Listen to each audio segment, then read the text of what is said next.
Hermanos, la gracia y la paz del Señor sean en la vida de cada uno de nosotros. Vamos hoy a terminar la serie que estamos viendo de heresiología de la organización religiosa sistemática que estamos considerando en estos momentos. Hemos visto 5 reuniones de la secta de los mormones y hoy sería la reunión número 6. En la primera reunión estuvimos viendo historia de sus fundadores, la segunda doctrinas peculiares, la tercera el templo mormón o templo masón y profecías fallidas algunas. Luego estuvimos viendo doctrinas principales, 2 reuniones y hoy vamos a concluir, vamos a considerar, vamos a hacerle un examen al libro del Mormón, así como le hicimos un examen a la traducción del Nuevo Mundo de las Sagradas Escrituras cuando vimos los testigos de Jehová. Es necesario que nosotros coloquemos en la lupa al libro del Mormón.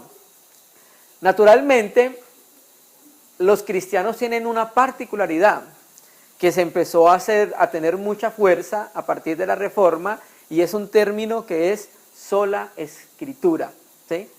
Que todo lo que nosotros recibimos, nuestra base de autoridad y nuestra autoridad final es la escritura sagrada, ¿cierto? Una de las particularidades de la secta siempre va a ser que tienen la Biblia más algo, ¿sí? La Biblia más los escritos de un líder prominente, la Biblia más otro libro sagrado para ellos, ¿sí? No utilizan la Biblia como la autoridad final y las palabras de la Biblia para ellos no son la revelación final de Dios, sino que la revelación final de Dios no fue completa, sino que se completa con el escrito de ellos, ¿sí? En este caso, el libro mormón.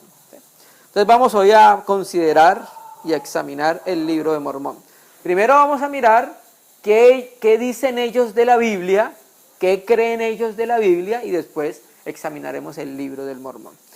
Gálatas 1:8, el mismo texto que hemos utilizado para ellos, cuando examinamos los testigos de Jehová, utilizamos más que todo 2 Corintios 11:4, mostrando el engaño que quería presentar Satanás. Y a los mormones les hemos aplicado Gálatas 1:8 por la constante aparición de espíritus en la que se vio envuelta los principios de esta secta. Gálatas 1:8, mas si aún nosotros o un ángel del cielo os anunciare otro evangelio diferente que el que hemos anunciado, sea anatema. Nosotros ya hemos demostrado por las escrituras que ese evangelio que ellos han predicado es un evangelio diferente, porque no es el evangelio apostólico que presentaron los profetas y los apóstoles. Por ejemplo, cuando estuvimos mirando en la segunda reunión de doctrinas peculiares de los testigos de Jehová, una de las doctrinas peculiares era que ellos utilizaban la pirámide de Giza para sacar la venida del Señor, que la pirámide de Giza era un testigo de Dios, ¿sí? Que el Espíritu Santo obró hasta cierto tiempo, ¿cierto que sí? Entonces, esas doctrinas efectivamente son diferentes a las reveladas por los apóstoles.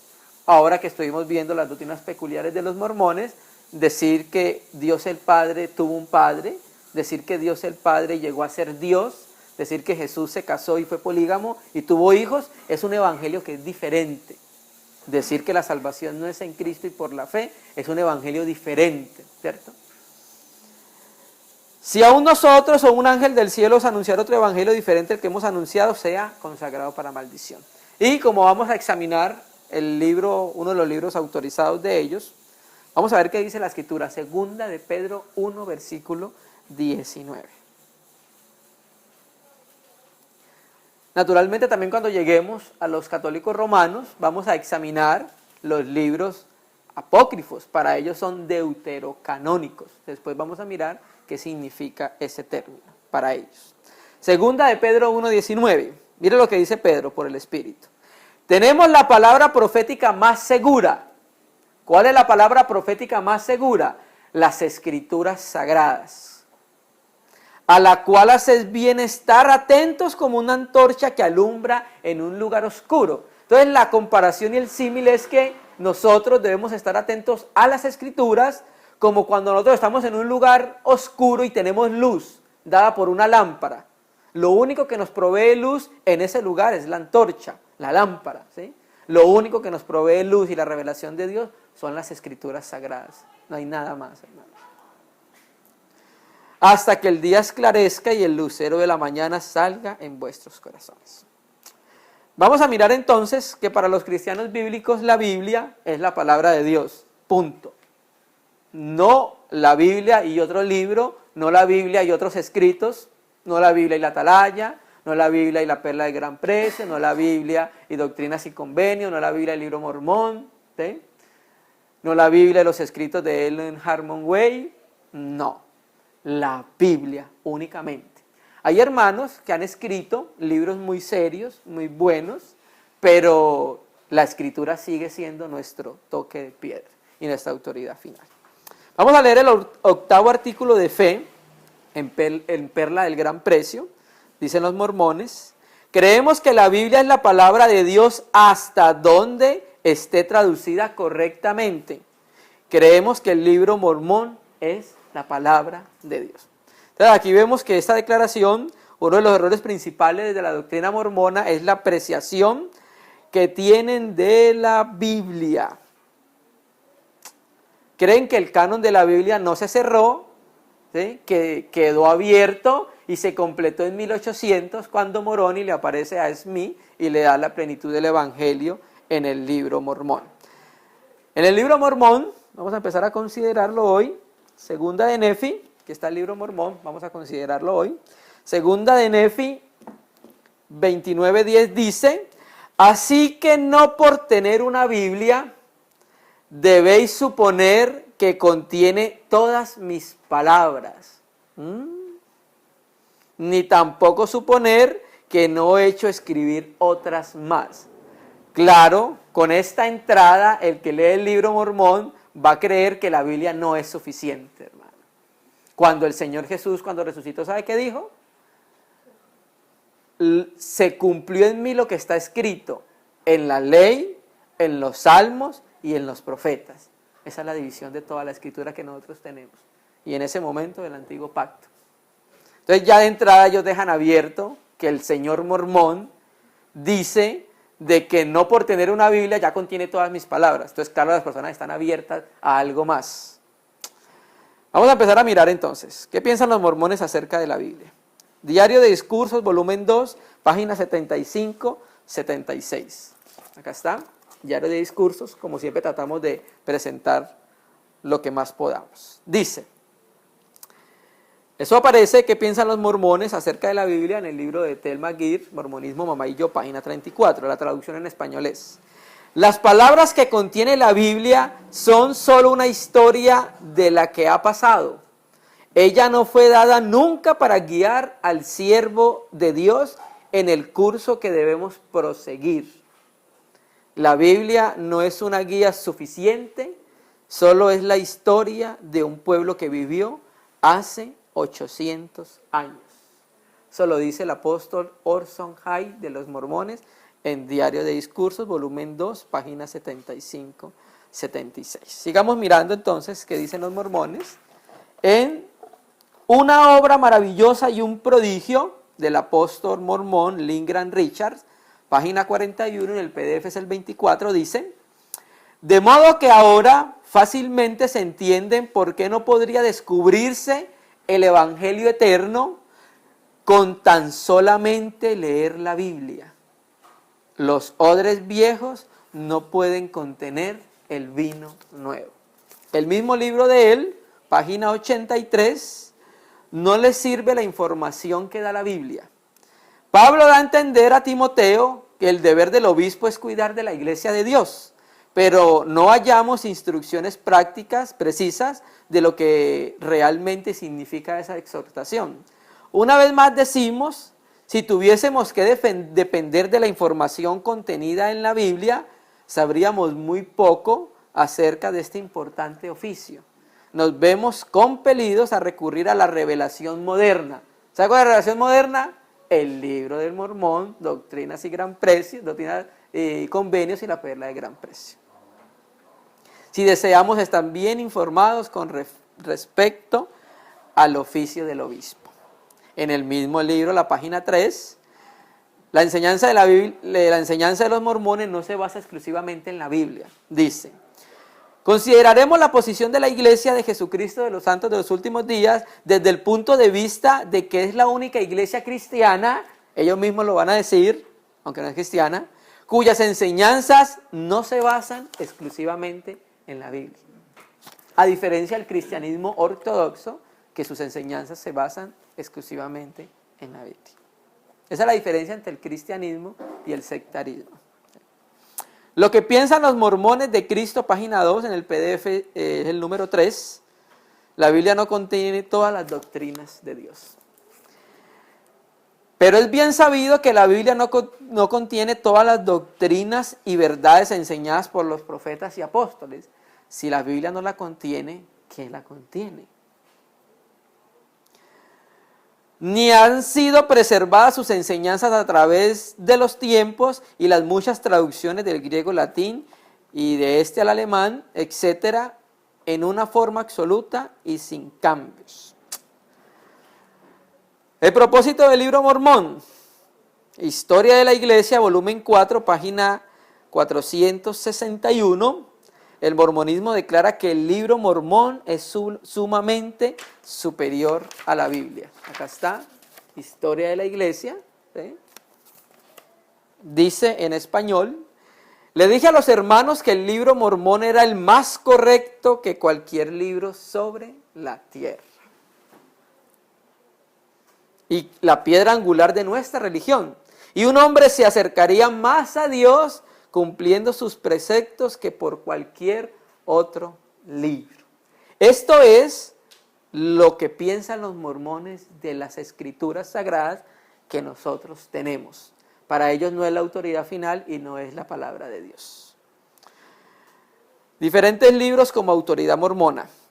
Para los cristianos, naturalmente, la Biblia es la palabra de Dios. Para los mormones, sin embargo, la Biblia es insuficiente como revelación, por lo que los Sud aceptan 3 libros más como autoridad. Entonces empiezan con el libro Mormón, lo tenemos acá en físico. Tienen un libro que se llama Doctrinas y Convenios, ya hemos hablado de él bastante, está la carátula. Y tiene otro libro que se llama La Perla del Gran Precio, que te vamos a ver hoy, pero no minuciosamente, como el libro Mormón. El libro Mormón es otro testamento de Jesucristo, es un registro de los tratos de Dios con los habitantes de la antigua América desde el año 2000 a.C. al 400 después de Cristo.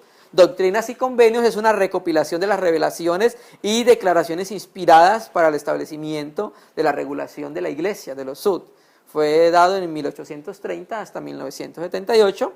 Y La Perla del Gran Precio es una selección de revelaciones, traducciones y escritos del señor Smith.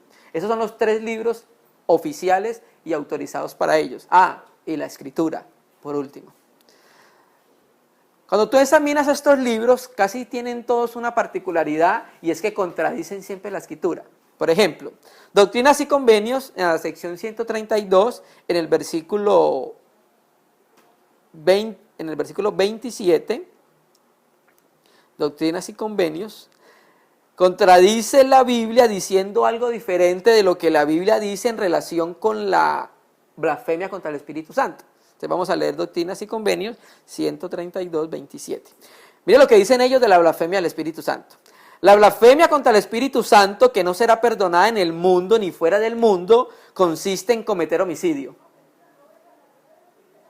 sea, esa es la blasfemia contra el Espíritu Santo según la Perla del Gran Precio. En el que se vierta la sangre inocente y en asentir a mi muerte después de haber recibido mi nuevo y sempiterno convenio, dice el Señor Dios. Y el que no obedezca esta ley, de ninguna manera podrá entrar en mi gloria, sino que será condenado, dice el Señor de los mormones. Vamos a leer Mateo 12, versículo 24. Entonces vamos a empezar haciendo esta comparación de entrada, que la particularidad de estos libros es esto, que diametralmente siempre contradicen las escrituras sagradas, ¿cierto? Entonces vamos a mirar qué dice la Biblia, las escrituras, acerca de la blasfemia del Espíritu Santo. Mateo 12, 24. Mas los fariseos al oírlo decían: este no echa fuera demonios sino por Belcebú, príncipe de los demonios. Verso 31. El Señor Jesús dice: por lo tanto os digo que todo pecado y blasfemia les será perdonado a los hombres, mas la blasfemia contra el Espíritu no les será perdonada. 32, a cualquiera que dijera alguna palabra contra el Hijo, le será perdonado, pero al que hable contra el Espíritu Santo no le será perdonado ni en este siglo ni en el venidero.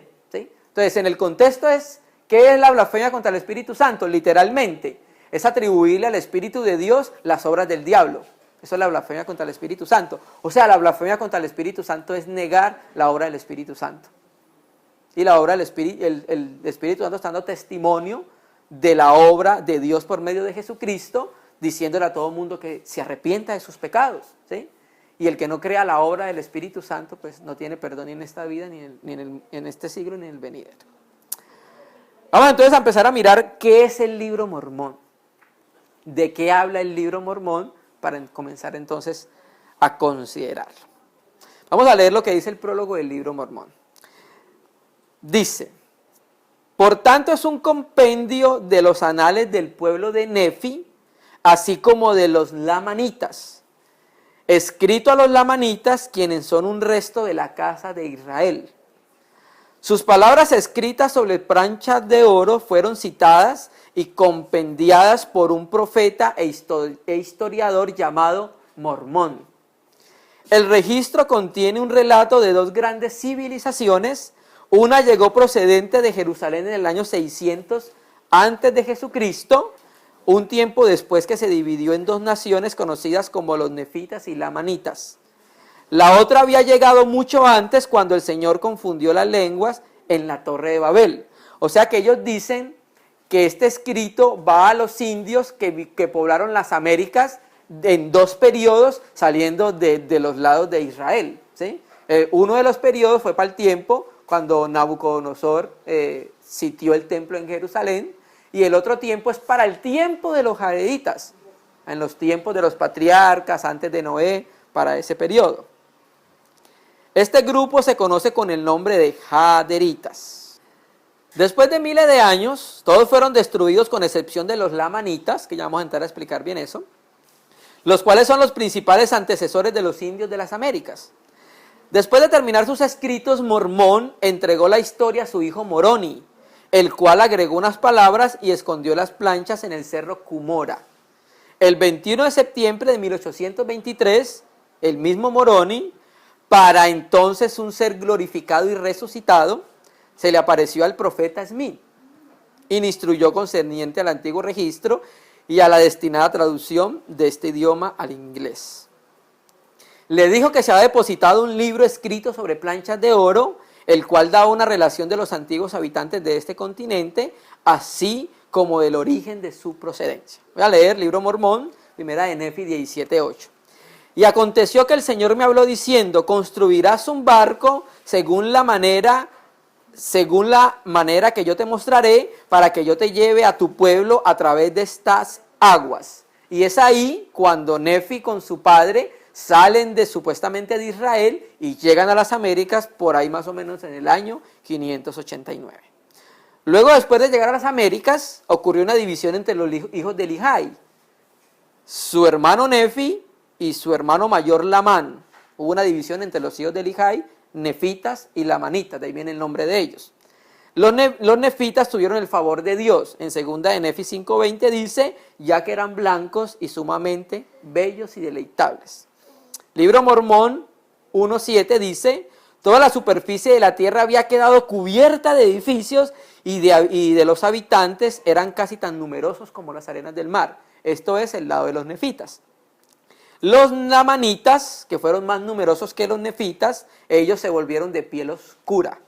Segunda de Nefi 5:21 dice: el Señor Dios hizo que los cubriese una piel de color oscuro para que no atrajeran a los de mi pueblo, o sea, a los nefitas. Y la causa 24, y la causa de la maldición que vino sobre ellos se convirtió en un pueblo ocioso, lleno de maldad y de astucia.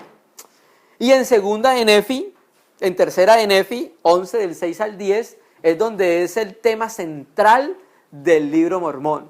La aparición de Jesucristo en las Américas en el año 33 después de Cristo. Ellos dicen que Jesucristo se apareció acá y comisionó también a 12 apóstoles. Vamos a mirar qué es lo que dice. El versículo 6. He aquí la tercera vez que entendieron la voz que oyeron, porque ya anteriormente les hablaba una voz del cielo. Y les dijo: he aquí a mi Hijo amado, en quien me complazco, en quien he glorificado mi nombre, a él oíd. Hermano, el diablo siempre trata de vestirse como ángel de luz. Y si ven las palabras que le citó, son las palabras de las Escrituras. Y aconteció que al entender dirigieron la vista hacia él otra vez, y aquí vieron a un hombre que descendía del cielo y estaba vestido con una túnica blanca. Y descendió y se puso en medio de ellos, y los ojos de toda la multitud se fijaron en él. 9. Y aconteció que extendió la mano y habló al pueblo diciendo: he aquí yo soy Jesucristo, de quien los profetas testificaron que vendría al mundo. Ese es el tema central del libro Mormón, la venida de Jesucristo a las Américas, y le predicó a los indios americanos en ese tiempo. Jesús trajo 200 años de paz entre los nefitas y lamanitas. Para el año 326 después de Cristo, el general del ejército nefita, llamado Morón, libró la última batalla contra los lamanitas en un cerro que se llama Cumora. Los lamanitas destruyeron por completo a los nefitas. Las bajas nefitas, según ellos, sumaban 230,000. Y el hijo del general nefita, llamado Moroni, fue el único nefita que escapó con vida. Ese fue el que se le apareció a Smith 1400 años después. Después de miles de años, todos fueron destruidos, con excepción a los lamanitas, los cuales son los principales antecesores de los indios de las Américas. O sea que los indios son descendientes no de los blancos, que eran los nefitas, sino de los de piel negra, los lamanitas, ¿cierto? Libro Mormón, capítulo 8, versículo 2. En el libro Mormón hay un libro que se llama Libro de Mormón, ¿sí? Se llama Libro Mormón, pero también tiene un capítulo que se llama Libro Mormón. Dice: sucedió pues que tras la grande y tremenda batalla en Cumora, he aquí los lamanitas persiguieron a los nefitas y se habían escapado a las tierras del sur, hasta que todos fueron destruidos. 3. Y mi padre también murió a mano de ellos. Quedé yo solo para escribir el triste relato de la destrucción de mi pueblo, por lo tanto escribiré y esconderé los anales en esta tierra. Vamos a mirar una pregunta que le hacen a Smith: ¿cómo consiguió el libro Mormón? Eso está en Enseñanzas del profeta Joseph Smith, página 67. Vamos a mirarlo, vamos a leerlo acá. Dice, pregunta: ¿cómo y dónde logró usted obtener el libro Mormón? Responde él: Moroni, que había depositado las planchas en la colina de Manchester, distrito de Wayne, en Nueva York, habiendo muerto y resucitado, muy importante esta parte, me apareció y me dijo dónde estaban y me dio instrucciones en cuanto a la manera de obtenerlas. Llegaron a mis manos junto con el Urim y Tumim, por medio del cual traduje las planchas, y así resultó el libro Mormón. Entonces, esa es la manera como él consiguió el libro. Vamos a ver qué dicen las Escrituras acerca de una persona que ya murió y ya resucitó glorificado. Primera de Tesalonicenses 4, versículo 16. Hermano, esto es falso, es el primer engaño que tiene el libro Mormón. Cuando tú entras, miras el libro, en el prólogo aparece esto, que Moroni apareció glorificado y resucitado. Y la Escritura dice que la glorificación y la resurrección solo ocurrirá en la venida de Cristo, no puede ocurrir antes. Por eso decimos que la secta no cree en lo que dice en la Biblia. Primera Tesalonicenses 4:16.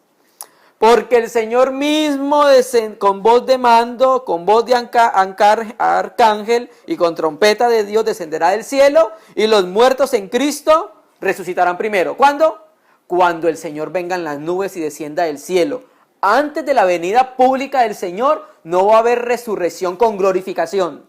¿Puede haber resurrección? Sí. Dios puede utilizar a cualquier hermano o hermana y llamar a una persona de la muerte y resucitarlo. Pero resucitarlo con glorificación solamente sucederá hasta que Cristo venga. Esto es un engaño, hermano. Uno de los más grandes engaños.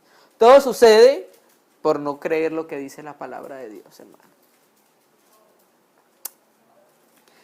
Fabricantes de Dios es un libro que hemos recomendado mucho en esta serie. Vamos a mirar, Ed Decker dice, ¿cómo tradujo el libro Mormón? ¿Se acuerda cuando estuvimos en la primera reunión mirando que el señor Smith buscaba tesoros metiendo la cabeza en un sombrero que tenía una piedra? Bueno. Sin embargo, página 94. Sin embargo, Smith no necesitaba mirar las placas, miraba dentro de su sombrero y allí brillando sobre la piedra visionario aparecían en unas líneas los jeroglíficos y su traducción debajo. O sea, aparecía el jeroglífico y abajo con la traducción en inglés. Era interlineal inmediatamente. Generalmente las valiosas placas se guardaban escondidas en el bosque, porque no eran imprescindibles en el procedimiento, era la piedra visionaria la que lo hacía todo, de la misma manera que había estado haciendo tantas cosas maravillosas para Smith durante mucho tiempo. ¿Sí entendimos? O sea que el señor Smith, cuando tradujo metiendo la cabeza dentro del sombrero con la piedra, no tenía el libro mormón. El libro mormón seguía escondido allá en el cerro de Cumorah. Vamos a mirar qué dice el libro de Fernando Sabarabí, El mormonismo al descubierto. ¿Sí? A página 82. ¿Cómo se tradujo el libro mormón? Teletraducción. Lo mismo que despertaba la admiración de Emma Smith, David Widmer y Martin Harris, indignó al suegro de Joseph, Isaac Hale. Dice, Smith me dijo que había renunciado a lo que él llamaba mirar en el cristal y que esperaba trabajar duramente para subsistir. Pues claro, ¿no que era el esposo de la hija? Estaba reclamando que tuviera un trabajo decente. Poco después se me informó que habían traído con ellos un maravilloso libro de planchas. La forma en que él pretendía poder leer e interpretar era la misma que cuando miraba para los desenterradores del dinero.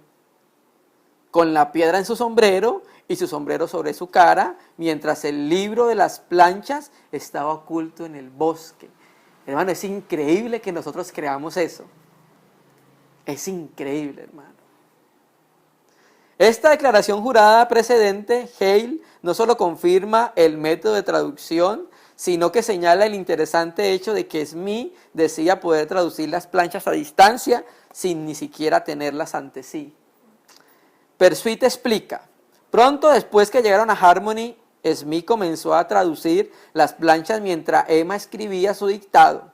Las planchas estaban aún ocultas en el bosque, pero Smith afirmó que el poder de los anteojos era tan grande que podía leer las planchas exactamente como si estuviera ante él. Esto aparece en una declaración jurada de Isaac Hale, fechada el 20 de marzo de 1834, citada en Roger Anderson, Joseph Smith, Nueva York, refutación reexaminada. Esto también lo dice Richard y Cindy Benson en su libro Secreto que los mormones no quieren que usted sepa, página 41. Ezequiel 22, 28. Vamos a mirar qué dice la escritura. Es increíble, hermano. Es increíble. Y es ¿sabe cómo le llaman ellos al libro mormón? La plenitud del evangelio. Ezequiel 22, 28. Y sus profetas recubrirán con lodo suelto, profetizándoles vanidad y adivinándoles mentiras, diciendo, así ha dicho Yahvé, Adonai, y Yahvé no había hablado. Vamos a mirar a todos los creyentes en Cristo de David Widmer, no solo un testigo, vamos a ver más testigos, acerca de cómo el señor Smith hizo la traducción del libro mormón. En la página 10. Les daré ahora una descripción de la manera en que el libro mormón era traducido. Joseph Smith ponía la piedra vidente en un sombrero y metía su cara en el sombrero, ajustándola alrededor de su rostro para no permitir el paso de la luz y que en esa oscuridad brillaba la luz espiritual. Algo parecido a un pergamino aparecía sobre ellos y aparecía la escritura. Podía aparecer un carácter a la vez y abajo su interpretación en inglés. El hermano José leería en inglés a Oliver Cordery, quien era su escriba principal. Y cuando estaba escrito y lo repetía el hermano Joseph para ver si estaba correcto, entonces desaparecía. Y otro carácter con interpretación aparecía. Así es que se tradujo el libro mormón y por medio del poder de Dios y no por ningún poder del hombre. David Widmer fue uno de los 3 testigos del libro mormón. Tú lo encuentras cuando habla de los testigos del libro mormón, en la portada aparece David Widmer. Y terminemos a David Widmer en la página 29-30. A veces cuando el hermano José intentaba traducir, miraba dentro del sombrero en el que estaba colocada la piedra. Encontraba que estaba ciego espiritualmente y no podía traducir. Nos decía que su mente habitaba demasiado en las cosas terrenales y varias causas le incapacitaban para proceder con la traducción. O sea, eso era cuando no podía traducir, ¿sí? Esa es una de las pinturas que aparece de Smith traduciendo el libro Mormón, ¿sí?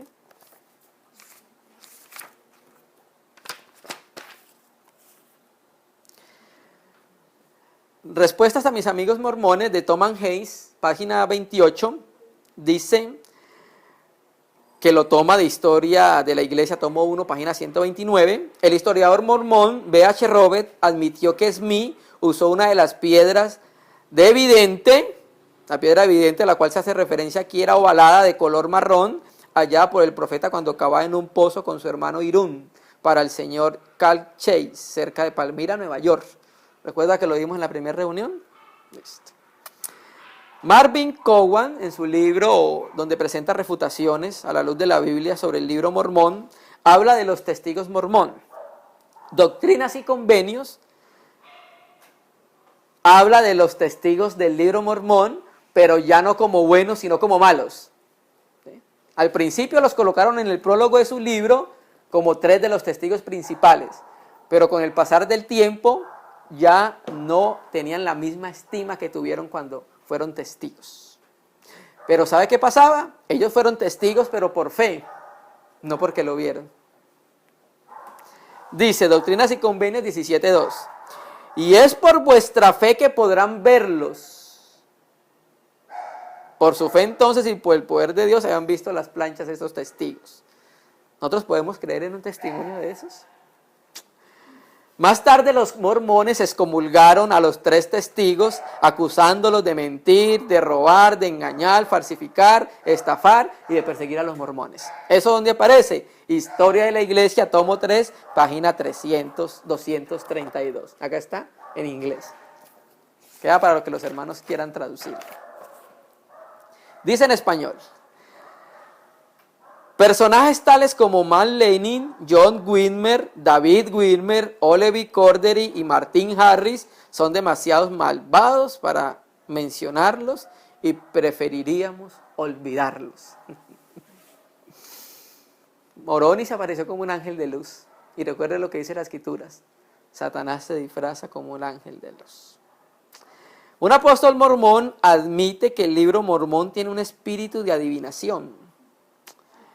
Eso aparece en un libro, Una obra maravillosa y un prodigio. Vamos a mirar. Una obra maravillosa y un prodigio, página 67-68. Desde luego, la única manera en que un pueblo muerto puede hablar desde la tierra o susurrar desde el polvo ha de ser por medio de la palabra escrita. Y así lo hizo este pueblo mediante el libro Mormón. Ciertamente tiene un espíritu como voz de los muertos, pues contiene las palabras de los profetas del Dios de Israel. Tremendo, ¿cierto? Un espíritu con voz de los muertos. Eso me suena como ocultismo. Bueno, vamos a empezar a mirar unas contradicciones evidentes entre el libro Mormón y la Biblia. Vamos a leerlos rápido porque ya han sido temas que nosotros hemos tratado en otras reuniones, ¿sí? Entonces vamos a empezar a mirar. Hay muchas objeciones serias a las afirmaciones hechas por Smith y la Iglesia mormona en relación a que el libro Mormón es una escritura inspirada de estos últimos días y que complementa la Biblia. Las contradicciones en el libro Mormón y la Biblia constituyen un obstáculo muy serio a aceptar al libro Mormón como una escritura divinamente inspirada. Vamos a mirar algunos ejemplos. Naturaleza pecaminosa, esto ya lo tratamos, solamente vamos a leerlo. El libro Mormón en Moroni 8.8 enseña que los niños pequeños no tienen naturaleza pecaminosa. La Biblia en el Salmo 51 enseña claramente que tenemos una naturaleza pecaminosa desde nuestro nacimiento. ¿Recuerdan lo que lo leímos? He aquí, en maldad he sido formado y en pecado me concibió mi madre. 2. La caída como una bendición, también lo estuvimos mirando.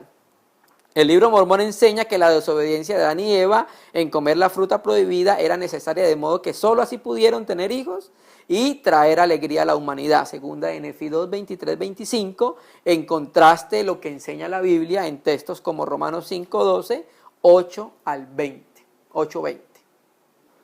Racismo también entre ellos. El libro mormón, segunda de Nefi 2, 5, 21, enseña que la piel negra es una señal de maldición de Dios.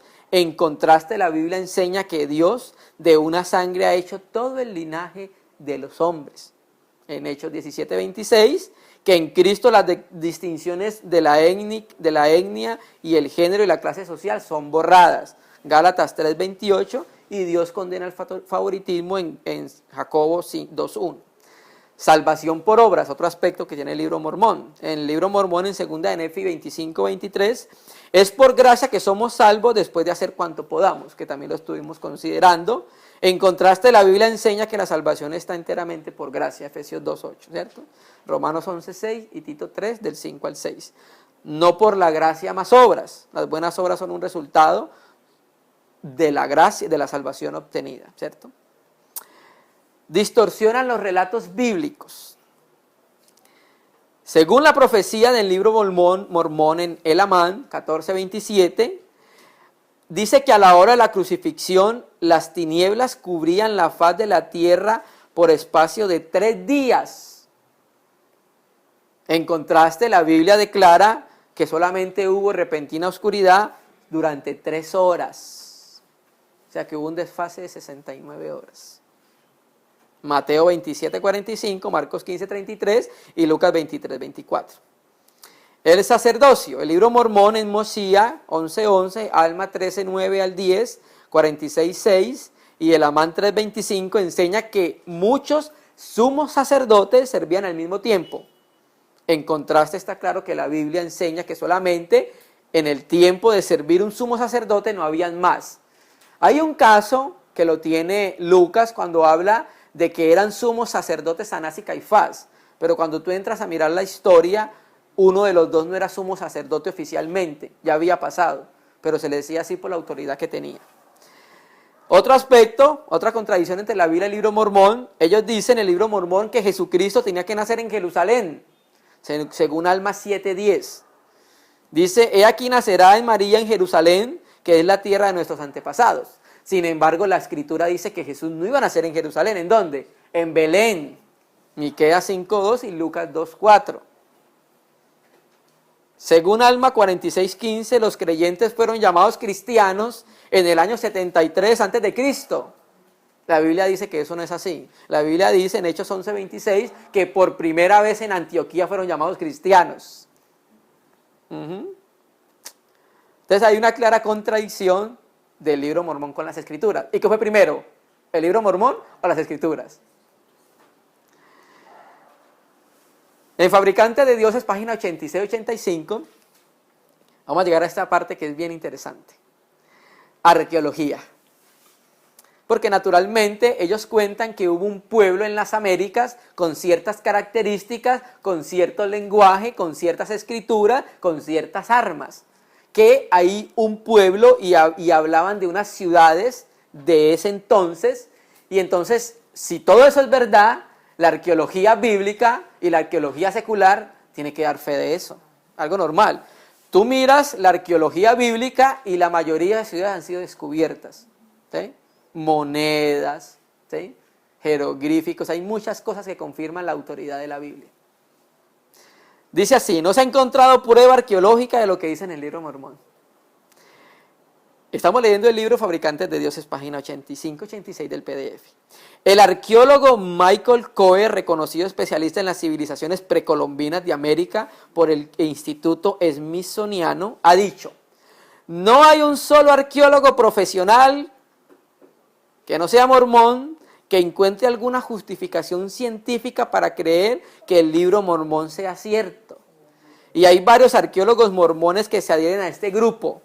La descripción que muestra el libro mormón de este hemisferio entre el 2000 a.C. y 421 tiene poca relación con las primitivas culturas indígenas, tal como las conocemos.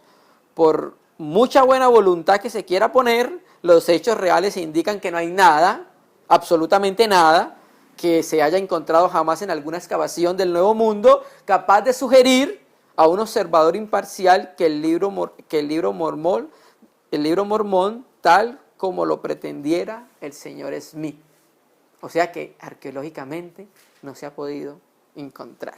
En el libro mismo, página 87, Joseph Vincent ofrece una perspectiva acerca de los problemas que ha generado este mito.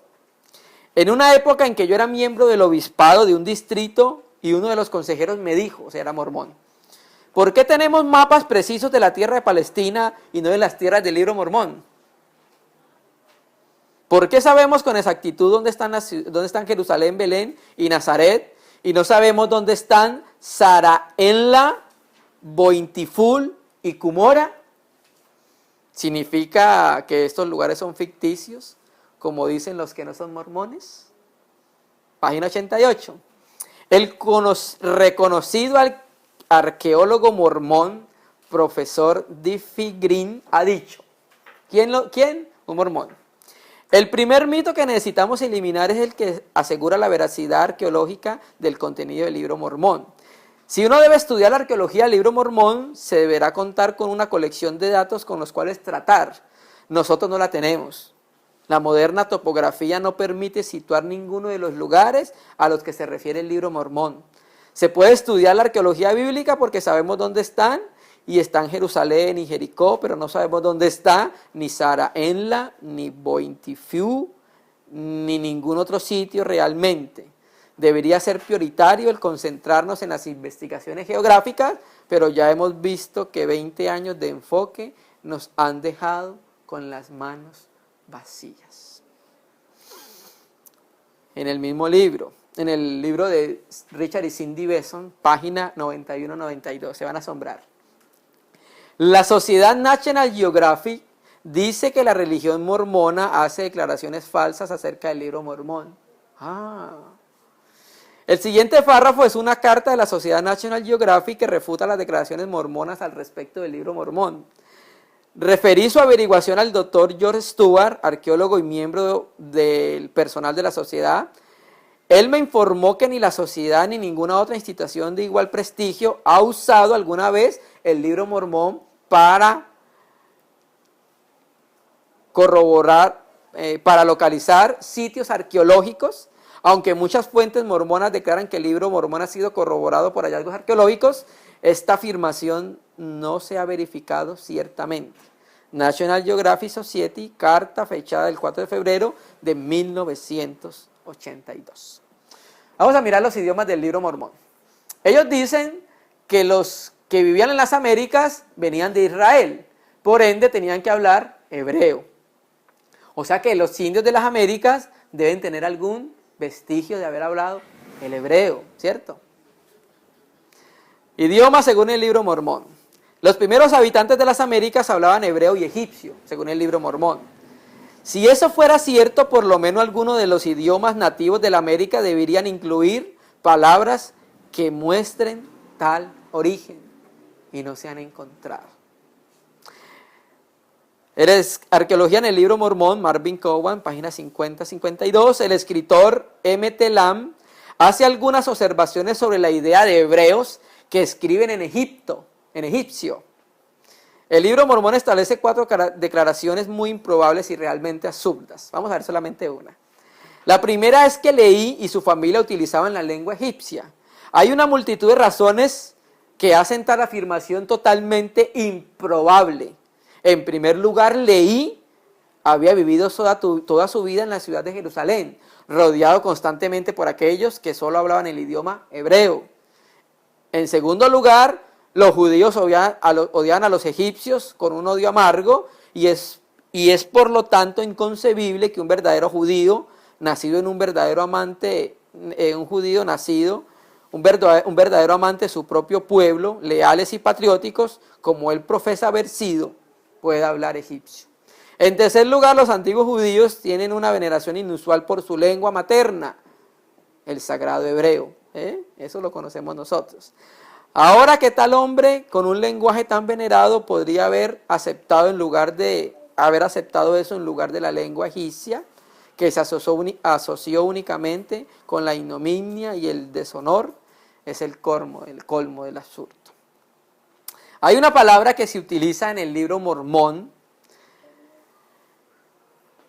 que es griega. Vamos a mirar. Otro error grave formulada por el autor del libro Mormón era el de tener a Jesús, que cita parte del Apocalipsis 21:6 a los nefitas. A continuación presentaremos una comparación de la forma en que las palabras aparecen en el libro de Revelación y la forma que se encuentran en el libro Mormón. Apocalipsis 21:6. Yo soy el alfa y la omega, principio y fin. Libro Mormón, tercera de Nefi 9:18. Yo soy el alfa y la omega, principio y fin. Las apariciones de las palabras griegas en el libro Mormón, especialmente las palabras de alfa y omega, es otra evidencia de que no es un registro antiguo, sino más bien una composición moderna. Las palabras alfa y omega, sin duda, son de origen griego. Animales en el libro Mormón. Ahí vamos a ver el origen puramente humano o espiritual, pero no de Dios del libro Mormón. Primer libro de Nefi 18:25. Y ocurrió en 589 a.C. que encontramos en la tierra de promisión, mientras viajamos por el desierto, que había animales de toda especie en los bosques, tanto vacas como buey, el asno, el caballo y la cabra montés. Pero estos animales no fueron conocidos en las Américas hasta que llegaron los españoles. Los introdujeron alrededor del año de 1500. Hay una historia que el cacique de Suamuxi, él dice que vio una especie de un hombre con mitad de hombre, mitad cuerpo de caballo, ¿cierto? Un centauro. Él dice que tuvo esa visión antes de que llegaran los españoles. Por eso cuando los españoles llegaron no tuvieron problemas en recibir y tampoco recibir las palabras que ellos traían. En Éter 2:3 menciona las abejas en América antes del año 2000, antes de Cristo. Pero los arqueólogos dicen que las abejas de colmena llegaron a las Américas con los españoles. La gente en el libro Mormón. Muchos de los antiguos habitantes de las Américas son conocidos por ejemplos, los incas, los aztecas, los mayas. El libro Mormón no menciona a ninguno de estos. Más bien habla de los jareditas, nefitas, lamanitas, que supuestamente llegaron al área general de Israel. En ninguna otra historia del Nuevo Mundo se menciona alguno de estos grupos. Minerales en el libro Mormón. El libro Mormón afirma que también usaron hierro y acero y da a entender que había una industria de hierro mucho más grande de la que pudiera basarse en algún ocasional meteorito de hierro. Eso lo dice segunda de Nefi 5:15. Porque ellos dicen que hubo una gran batalla, hubieron espadas, hubieron lanzas, o sea, tenían hierro y cobre por montones. Ni la historia ni la arqueología reportan en esa época que haya existido alguna industria de hierro en América, aunque es posible que los nativos americanos hayan tenido industrias de hierro y acero, las cuales no quedaron indicios. El hecho de que no se haya descubierto ninguna implica entonces que no es cierto. Arqueología en el libro Mormón, Marvin Coban, nuevamente, página 52. Afirman los arqueólogos que los indios de las Américas tienen parecido físico más con los pueblos de Asia Oriental, Central y del Nordeste que con ningún otro pueblo. Así también se encuentran los niños pequeños de los indios de las Américas, la pequeña mancha del color azul gris, en la región del coxis, que se llama la mancha mongoloide. Tampoco hay evidencia de que los indios precolombinos tuvieron conocimientos del cristianismo o de la Biblia. La arqueología nunca ha encontrado ninguna evidencia de esas batallas tan grandes en aquel cerro de Cumorah, en Palmira, Nueva York.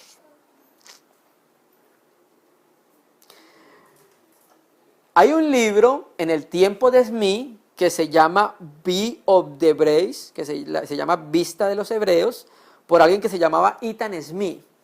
Dice Marvin Coban en la página 47, una teoría que tiene más evidencia a su favor está relacionada con View of the Hebrews, por Ethan Smith. Este libro fue publicado primero en 1823 y después mejorado y reimpreso en 1825, póngale cuidado. El 11 de octubre de 1825 apareció un comentario sobre este libro en el diario de Palmira, Nueva York, llamado La Wine Sentinel, 10 meses más tarde, el 11 de agosto de 1826, apareció el nombre de Smith padre, Joseph Smith padre, en el periódico indicando que debía $5.60 por su suscripción. Así que el número de este diario que publicó el comentario sobre la View of the Hebrews había llegado al hogar de los Smith. Ese libro contenía tantas semejanzas al libro mormón que el historiador mormón B.H. Roberts preparó una lista de 18 paralelos entre los dos libros antes de su muerte. Hal Hughey ha reimpreso este material con el título Los paralelos básicos del libro de Mormón. O sea que el libro de Ethan Smith estuvo en la casa de los Smith. Pues entonces nada raro ya que haya sacado partes de ese libro para metérselos al libro mormón. Los 3 testigos desmienten el libro mormón. Aparece en Marvin Cowan, página 49. Los fieles Sud dicen que ninguno de estos 3 testigos jamás desmintió su testimonio, pero la publicación oficial de los mormones, Time Ascensions, tomo 2, página 82, dice que sí, Oliverio desmintió el libro mormón, aunque los Sud pretenden que Oliverio volvió a la iglesia Sud. Las crónicas muestran que él y su familia se unieron a la iglesia metodista protestante de Tiffin, Ohio, como en el año de 1841, donde Oliverio sirvió como secretario. Cuando murió en 1850 fue sepultado por un ministro metodista, Juan Sesmi, en Richmond, Missouri. David Whitmer perteneció a no menos de 3 grupos separatistas de los mormones en diferentes épocas, pero murió rechazando la iglesia Sud y a su sacerdocio. Martin Harris había sido miembro de no menos 5 grupos religiosos antes de hacerse mormón y después se unió a varios otros al dejar el mormonismo. En Perla del Gran Precio hay un libro que se llama el libro de Abraham, ¿sí? Y supuestamente ese libro de Abraham lo consiguió Smith, unos papiros egipcios, y dice que lo tradujo y que esas eran las historias de Abraham, ¿sí? Y de ahí sale en Perla de Gran Precio lo que se conoce como el libro de Abraham. Vamos a mirar unas fotos un poco claras, pero al menos para que nosotros veamos. Acá está un facsimil del libro mormón, se ve un poco claro. Este es el número 1, facsimil número 2, ¿sí? Y facsimil número 3. Efectivamente parecen egipcios, ¿cierto? Entonces vamos a mirar qué dijo Smith del libro de Abraham. Vamos a leer el libro de Richard y Cindy Besson, página 42.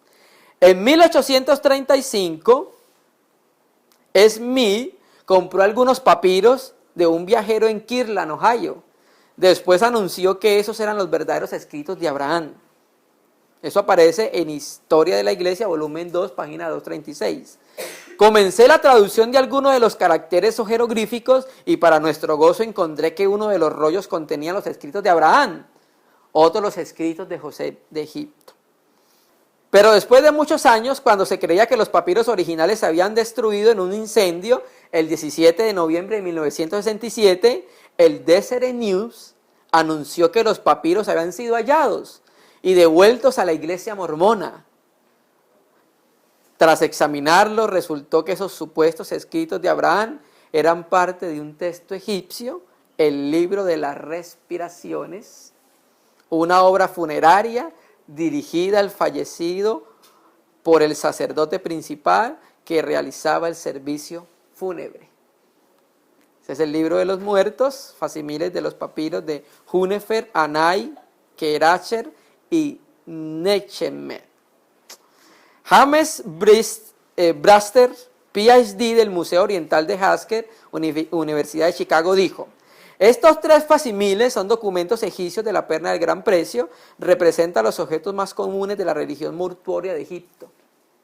Por lo tanto, las interpretaciones que Smith hizo de ellos como parte de una revelación única por medio de Abraham, demuestra con mucha claridad que él desconocía por completo el significado de estos documentos e ignoraba absolutamente los datos más simples de la escritura y civilización egipcia. Joseph Smith dijo como traductor, página 26-27. No contento con el engaño del libro mormón, ahora también los engañan con el libro de Abraham. Engaño tras engaño. Smith incluyó cuadros de los manuscritos en los lugares del libro de Abraham en una parte del escrito mormón, la perla de gran precio, los que acabamos de ver. Smith escribió explicaciones en detalles de los cuadros que aparecen con los mismos. Algunos de esos cuadros contienen escritos, así que Marvin Cowan los envió a expertos, uno de los libros que hemos estado leyendo.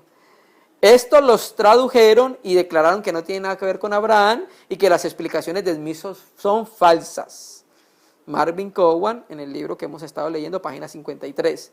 Usted también puede enviarlos a un experto, para que lo miren. Entonces, para terminar, los antropólogos y arqueólogos no han encontrado evidencia de los orígenes del pueblo hebreo en el sur, norte y Centroamérica. 1. 2.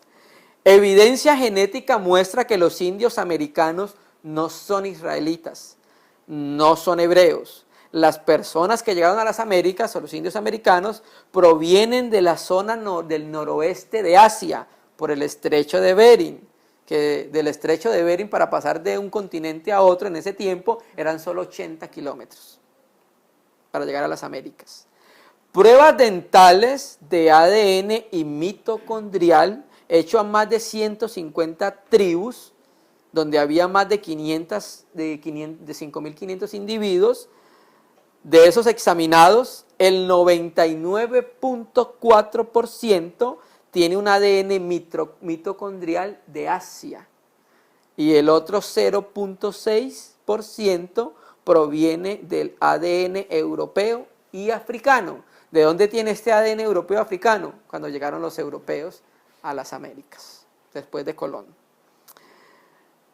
Es arqueológicamente imposible, es lingüísticamente imposible, es históricamente imposible, es genéticamente imposible el libro mormón.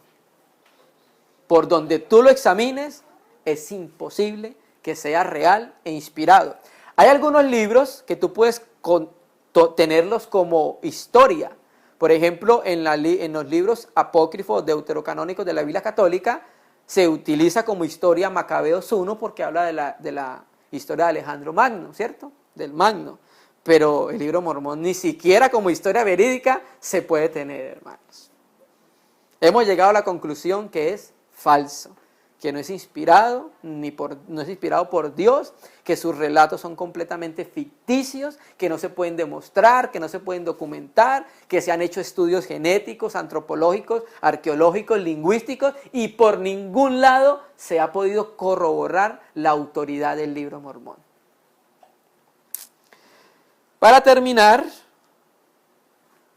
como ellos dicen que la palabra de Dios, la Biblia, es la palabra de Dios hasta donde está traducida correctamente, entonces el Señor del libro mormón, el Dios de Kolob, manda a Smith a que haga una traducción verídica del libro mormón.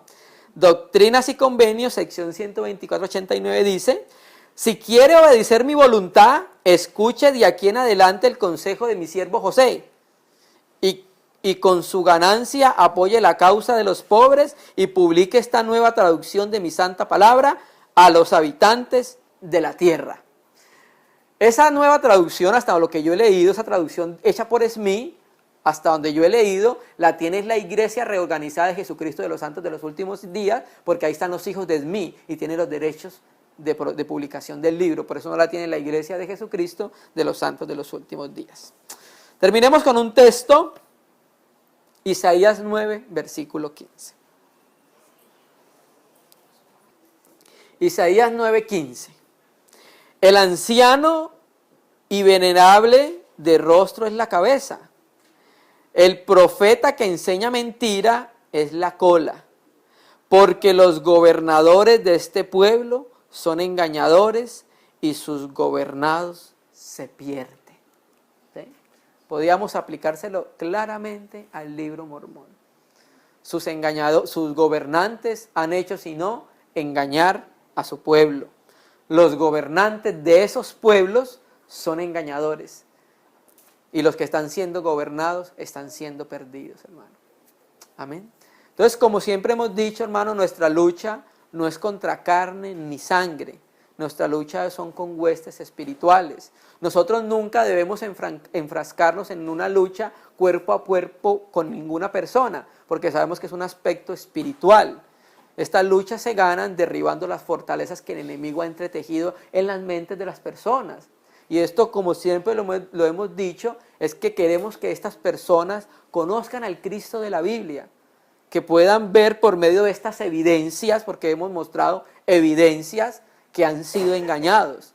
Hermanos, pero lo que usted ha dicho no es completamente cierto. Se puede refutar, pero sobre la evidencia presentada, ¿cierto? Si nos podemos sentar con alguno de ellos a mostrarle con evidencia, y si pueden refutar la evidencia presentada, está bien, pero si no la pueden refutar, hemos mostrado que han sido engañados, hermano. Han sido uno de los más grandes engaños que ha hecho el enemigo en relación con los pseudo cristianos, y lo encontramos con los santos de los últimos días. Todo radica, hermano, en no querer buscar la palabra del Señor, no querer pagar un precio en estar en la palabra del Señor, hermano. Amén. Vamos entonces a orar al Señor y agradecerle porque pudimos terminar de considerar esta organización. Dios mediante, entonces, el próximo martes entraremos a considerar la otra organización religiosa sistemática sectaria que nosotros, en donde estamos, en nuestro país y en nuestro continente, la conocemos muy bien. Vamos a orar al Señor. Toda gloria,